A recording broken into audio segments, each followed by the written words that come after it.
बचपन से ही हमें स्कूल में पढ़ाया जाता है कि एल्बर्ट आइंस्टाइन इस दुनिया के सबसे बुद्धिमान व्यक्ति थे और उनके जितना ज्ञानवान कोई पैदा नहीं हुआ।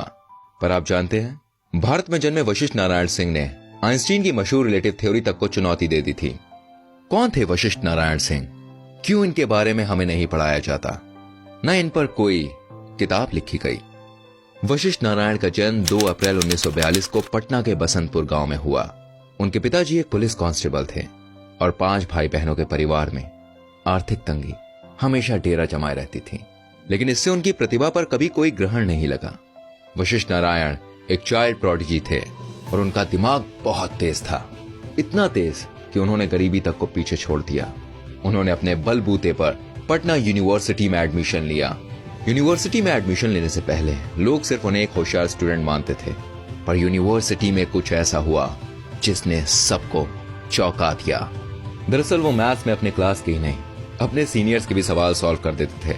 कॉलेज के प्रिंसिपल डॉक्टर नागेंद्र नाथ, जो खुद एक मैथ्स के प्रोफेसर थे, भाई वो वशिष्ठ से काफी परेशान थे, क्योंकि वशिष्ठ मैथ्स की क्लास में अपने टीचर से अजीबोगरीब सवाल पूछते थे और उनके टीचर्स को भी नहीं आता था, और टीचर के गलत पढ़ाने पर वो अपने टीचर को डांट तक देते थे। तो डॉक्टर नाथ ने वशिष्ठ नारायण को सबक सिखाने के लिए उनका एक अलग एग्जाम लिया। उन्होंने एक ऐसा पेपर सेट किया जो वशिष्ठ को कभी पढ़ाया ही नहीं किया।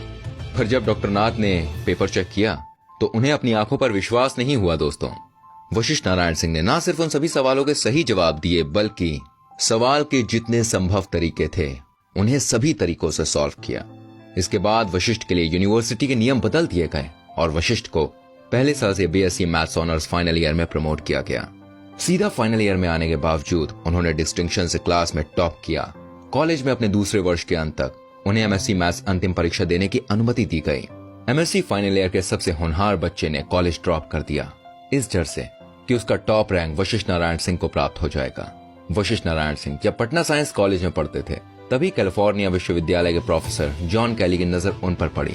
कैली ने उनकी प्रतिभा को पहचाना और 1965 में वशिष्ठ नारायण को अपने खर्चे पर अमेरिका ले गए।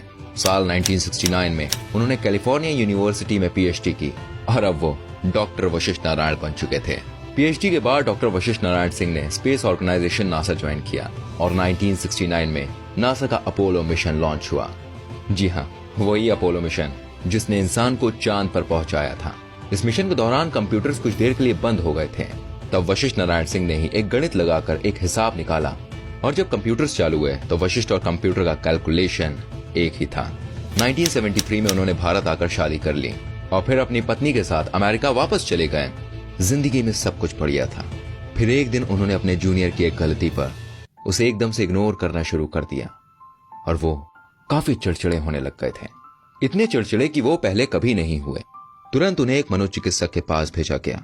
तब पता चला कि वो अर्ली स्टेज सिजोफ्रेनिया से पीड़ित हैं।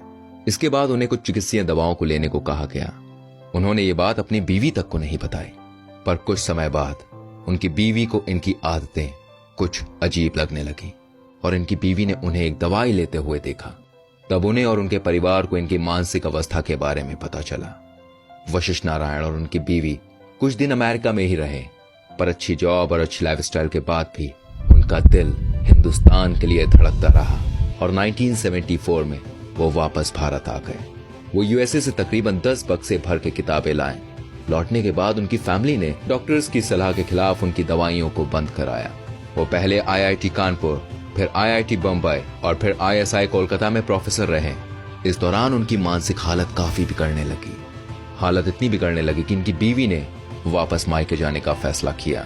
1976 में इनकी पत्नी ने इन्हें डाइवोर्स दे दिया। बीवी के इस फैसले ने इन्हें एकदम तोड़ कर रख दिया। उन्होंने खाना पीना सब छोड़ दिया और वो पहले से ज्यादा हिंसक होने लगे। इनकी हालत से परेशान होकर घर वालों ने भी इन्हें कांकी मेंटल असाइलम भेज दिया। असाइलम के दौरान उनका इलाज हुआ और उनकी हालत में सुधार देखा जाने लगा। फिर 1990 में इनके पिता का देहांत हो गया और अंतिम संस्कार के लिए इन्हें असाइलम से पैरोल पर छोड़ दिया गया। वशिष्ठ ने वापस असाइलम जाने से मना कर दिया और जैसे कि उनकी हालत में काफी सुधार था, उन्हें असाइलम से डिस्चार्ज कर दिया गया। उनके भाई अयोध्या सिंह आर्मी में थे। उनकी पोस्टिंग पुणे में हुई तो वशिष्ठ नारायण भी उनके साथ पुणे चले गए। 1991 में ये चेकअप करने के लिए रांची के लिए निकले और बीच रास्ते में ट्रेन से गायब हो गए। उन्हें खूब ढूंढा गया पर कोई पता नहीं चला। 4 साल बाद वो अपनी बीवी के गांव के पास कूड़े के ढेर में मिले। तब से उनके परिवार वालों ने उन्हें अपनी नजर से दूर नहीं जाने दिया। नासा में काम कर चुके और पटना यूनिवर्सिटी के नियम चेंज करवा चुके वशिष्ठ नारायण अपने डिस्ट्रिक्ट में काफी मशहूर थे। इस हादसे को लोकल न्यूज़पेपर ने रिपोर्ट किया और सरकार को इनकी सहायता करने पर मजबूर किया। पहले इन्हें बेंगलोर स्थित निमहंस यानी national institute of mental health and neuro sciences में भर्ती किया गया। उसके बाद दिल्ली के IHBAS यानी institute of human behaviour and allied sciences में इनका इलाज चला। 2009 में ये वहां से भी बाहर आ गए और घर पर रहने लगे। गुमनाम सिर्फ अमेरिका से लाई किताबें पढ़ते रहते और पेंसिल से पेपर पर कुछ ना कुछ लिखते रहते। 14 नवंबर 2019 के दिन पटना में उनका निधन हो गया। उनके निधन के बाद सोशल मीडिया पर एक फोटो बहुत तेजी से वायरल हुई जिसमें उनके परिवार वाले सरकारी एम्बुलेंस के लिए परेशान देखे जा रहे थे।